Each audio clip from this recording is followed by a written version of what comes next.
Hi, I'm Trevor Sookraj. I'm in this year's Forbes 30 Under 30 list for marketing and advertising, and I'm here to give you my 3 tips about running a business in the upcoming roaring 20s.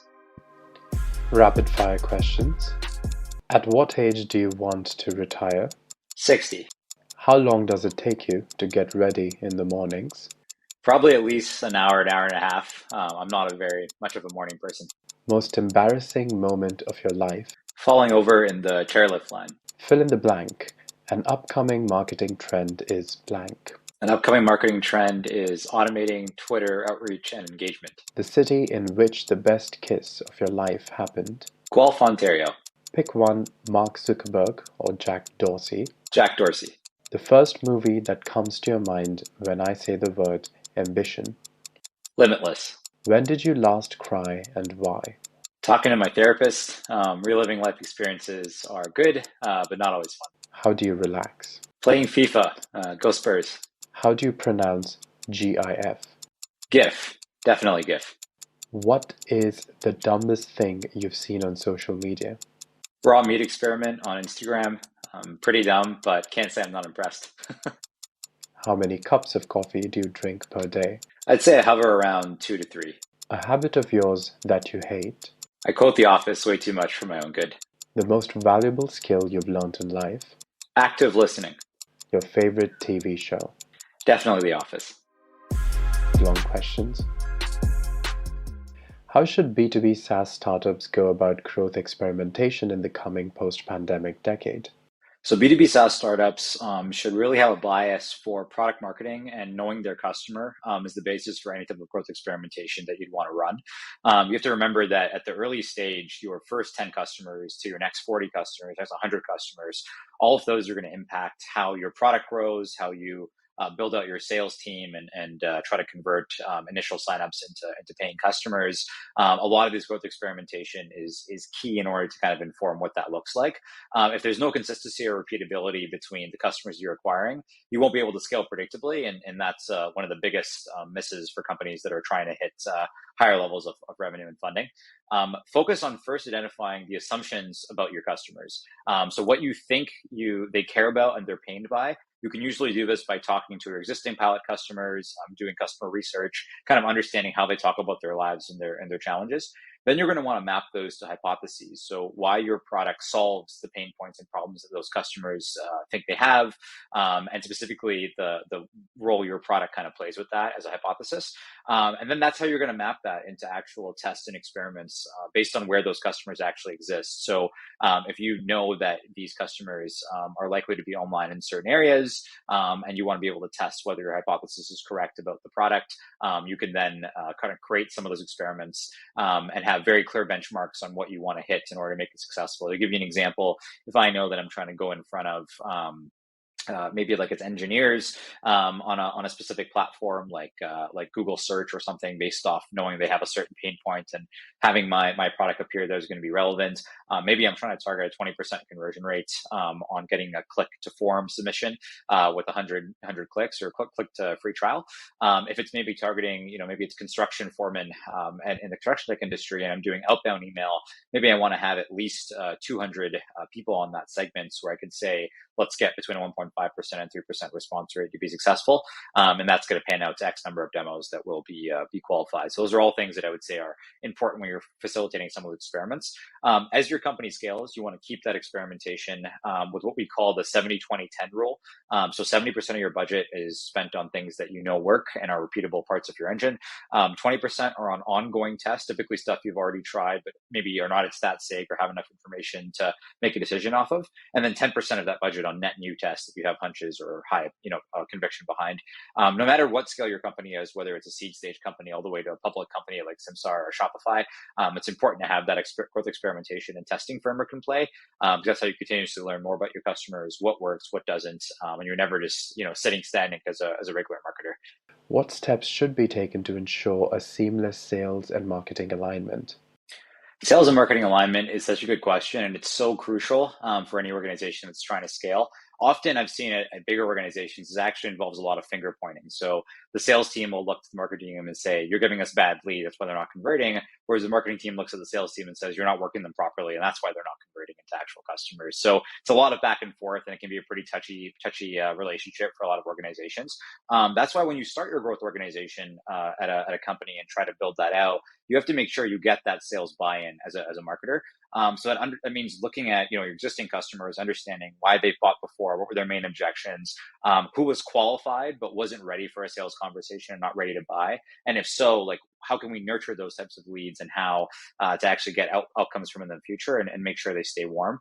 So those are all things that taking an active interest in how salespeople do their job, not making assumptions, and really trying to learn from them can be super helpful to getting that strong relationship from day one.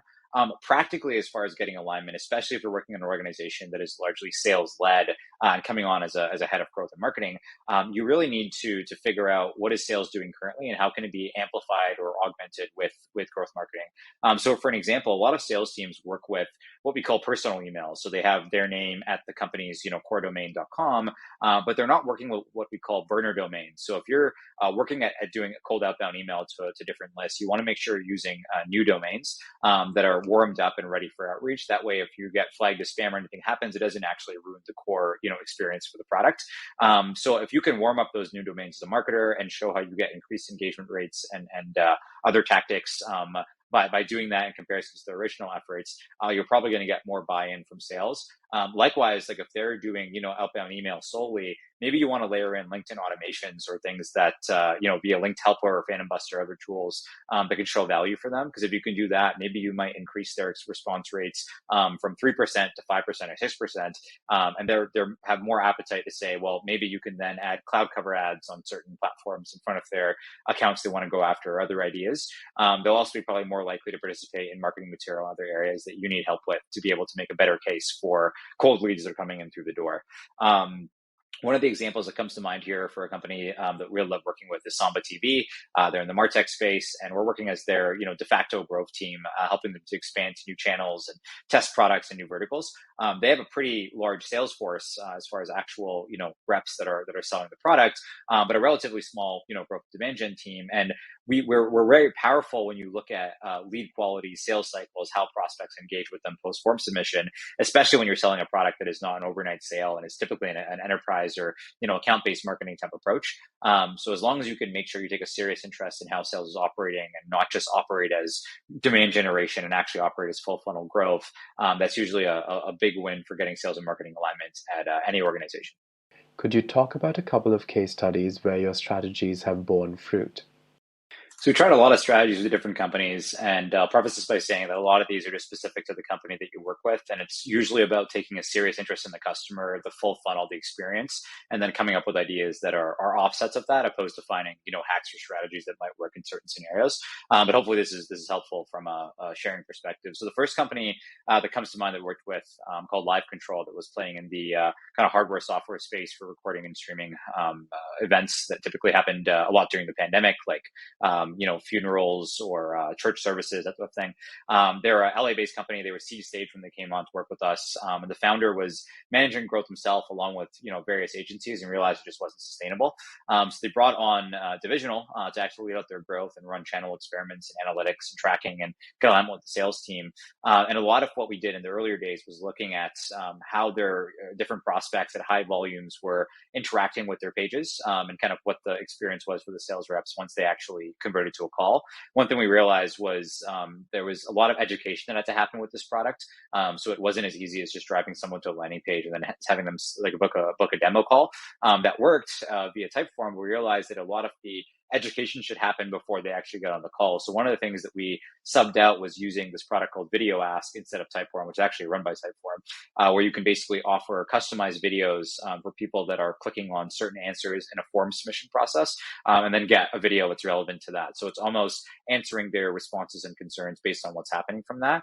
And it actually worked out really well. They raised a 30 mil Series A in May 2021 and hired someone directly from our team to lead out growth for them full time. So that was a great outcome that kind of came from, again, taking an interest in the customer and really seeing, like, from a conversion rate and sales enablement perspective, like, what does that actually look like full funnel? Another company that comes to mind here, this company called Boutique, that works with it's an e-commerce SaaS company that helps businesses who typically have an in-store, in-person presence to connect with online visitors. So initially, we were testing a lot of broad audiences with e-commerce stores, like Shopify customers, and just seeing what kind of resonated. And a lot of it, responses were, this is interesting from customers, or from prospects, but they weren't actually converting into customers. And we realized that it was about having specific pains related to what Boutique solved. So certain companies really had those pains. We just had to figure out how to identify those types of companies. We realized that there were actually companies that were using like Zoom and Calendly to book those type of meetings with in-store reps and doing like an online session.